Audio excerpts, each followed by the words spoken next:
Hey everyone, happy Sunday to you. I hope all is well. This last week we've completed our quiz on co-occurring disorders, which really does go hand in hand with 1305 schedule of assessment and diagnosis, right? And I'm going to do a video for that class where I'll go into more detail there. Otherwise, this week in 1300, let's stick to that. This week you will have a DB on chapter 30, treatment settings. So this chapter is important as LCDC's, the very nature of what we do is going to include treatment settings, whether we work there, whether we ask clients to go there, whether we just educate our clients on what they're about. And every treatment setting can be very different. This is where I'm going to encourage you, if you're going to work with this population, that you get to know your treatment centers, their philosophies and ideals, their logistics, their aesthetics. All of it matters, right? Now, we can debate all day long, does aesthetics matter? People can get sober anywhere. Yeah, that's fine. But if I'm asking a professional to go to the Salvation Army, that's probably not going to work, right? Also, if I'm asking someone that can't afford treatment to go to this bougie treatment center, that's not going to work, right? Know your facilities.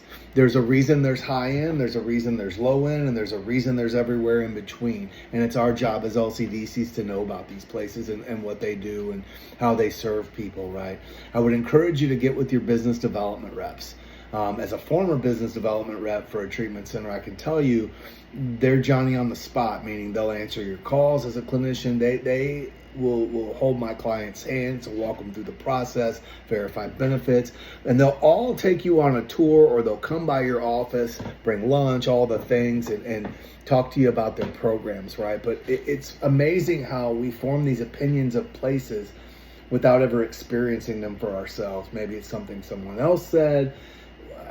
I know I had many of those opinions until I went out and toured these places and really got to see for myself. And yes, staff turns over, but the philosophies remain the same in many cases, right? So that said, is we want to get to know our treatment facilities, right? We can't make anybody do anything, but we want to get to know them. Super important. And if you've had experience in treatment, that's not necessarily your client's experience, right? So people say, well, does treatment work? I'm very pro-treatment for the right people. I can be pro-treatment all day long and think a client needs to go. I can't make them go. I'm still going to treat them, work with them, even if they don't want to go.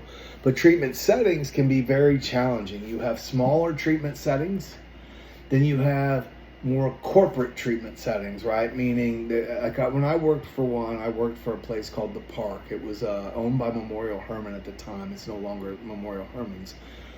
But it came with a lot of rules and regulations from Memorial Hermann system, from Joint Commission, which is an accreditation body, if you're unfamiliar. Treatment centers, reputable ones, go through an accreditation process, much like a college. They have accreditation bodies. Joint Commission is one, I think CARF is another. That's what they do, right? That holds them accountable for their paperwork, for their documentation, for all kinds of things, for their rules and regulations. Then you got state rules and regulations. You have Department of Insurance rules and regulations. And there is a lot happening, right, to determine how a treatment center works.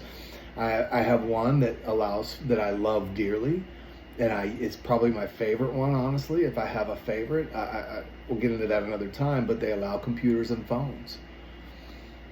There's another one that allows computers and phones I wouldn't send to because of that. So they're very different, even though some of the guidelines might be the same. Most treatment settings are 12-step based, AA or the highway kind of things. It's not good or bad, it's just what it is, right? Some offer SMART, some offer Celebrate, some offer Refuge. Most are 12-step based. Nothing wrong with that. That's our landscape as a whole in treatment. So I want to really encourage you to get to know your facilities and what's available. I loved my treatment center time. I was there for about 8 years. It has a shelf life for me as a counselor, but I loved it while I was there. It really was a solid foundation for working with this population. So again, when I do these videos, I'm not really following what the author says, and I want to remind you that the author is your expert here. I'm just giving you some real world experience. The treatment setting I worked in had a business office, a utilization review office, which is who handled the insurance. It had a detox, a residential, a PHP, and an IOP. It had administration. It had directors and managers, and all of these things had to work together as a team. And so it can be quite challenging sometimes when all we want to do is help people, right? So it's every place is different. Again, get to know them. The settings are certainly of value in my opinion. I would ask you to consider what is well, I'm going to hold off on that. I was going to ask you what the value of treatment might be as a clinician, but I may use that as a bonus point later. We'll talk about that later. In fact, I will use that as a bonus question. So after week 10's quiz on the process of treatment. So be considering though, do you think treatment has value? I don't need an answer now. And again, be thinking about that for those bonus in week 10, because bonus points, because many people are anti-treatment. They're just there to take your money. There's places that have reputations like the state of Florida, for example. I'm licensed in Florida, and there's some great treatment centers in Florida. But there's also a lot of like body brokering, they call it, right? Or there used to be. I don't know. Anyways, there's just a lot of reputations of they just want to take your money, they keep you forever kind of thing. I don't know. Again, get to know your treatment centers. People say when I do intervention work, or even as a therapist, they say, well, I've been to treatment 15 times. Treatment doesn't work. Maybe the 16th does. Because here's the value, in my opinion, the main value. Yes, the process groups are wonderful. The education's wonderful. Once you've heard the education, how many different ways can you repackage it? And I think that gets old for people. People are responsible for people, meaning the individual is responsible for the work they do when they leave the center, for the work they do in the center. But the main value, in my opinion, is the structured environment away from a substance. Is it an expensive structured environment? Absolutely. But if I'm left up to here to have that internal dialogue or that war within of should I, shouldn't I, can, can't, will, won't, am not, I lose that. As someone with a substance use disorder, I lose that more than I win that. And for that reason, that value. Now, what I do outside of that is different. Now, I'll tell you, in my 8 years at the center, I was a clinician for 6, and a marketer for a business development rep for 2. Let me back all that up. A clinician for 6, business development for 2. What I learned was, out of the hundreds of people I saw come in and out of that place over the years, is kind of the nature of that work, right? People come in, they get cleaned up, they get sharp, they leave, life happens, they end up returning to use and coming back for any number of reasons. Their stories are all very different, right? What was the exact same for probably, no exaggeration, 95 to 99% of them was they all said this in some form or fashion: as I stopped doing what was working for me, right? They start feeling better. And so recovery groups take less precedence. Therapy takes less precedence. My staying on top of my medications takes less precedence. AA uses the phrase the gift of desperation. And I love that phrase, because when we're desperate, we'll do anything. It's kind of like in a relationship when one partner leaves and then the other says, oh man, I'll do anything. I will treat you right. I will respect you. I'll love you. I'll do all the things. I'll clean up. I'll blah, blah, blah. And they do for a couple weeks, and then life gets right back into normal, right? And that's what happens often with this. So I'm a pro treatment, if you can't tell already. So that said, I don't like every treatment center, but we're going to move on from that. And you got another, you'll have a DB this week on that. And then I look forward to reading about those. Then week 8, you have your smart recovery meetings. Most of those are online. There's a handful in the Houston area that are in person. I've heard mixed reviews about them over the years.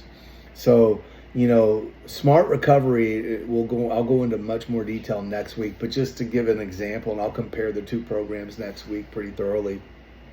It's kind of the antithesis of 12-step work, meaning SMART is an acronym that stands for Self-Management and Recovery Training. They believe you can do this on your own. You don't need the group, you don't need God, you don't need a higher power, you don't need any of those things.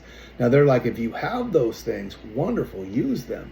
Use every available resource, and that's kind of what I come from as a clinician.